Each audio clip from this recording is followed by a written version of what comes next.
هشام، ايه اللي بيحسسك بالامان؟ اللي بيحسسني بالامان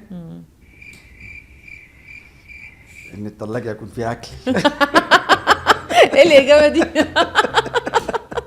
بحب الاكل جدا جدا جدا عشان كده جيجي خدت جدا كورسات، صح؟ جدا جدا جدا to the power 100.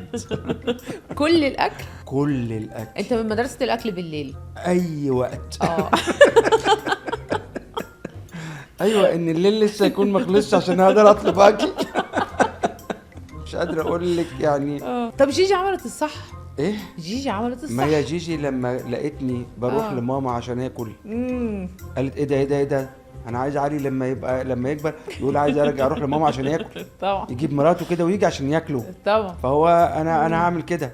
فتعلمت الطبخ عشان خاطر علي. انت بتعرف تطبخ؟ بعرف اعمل بيض. الله الله.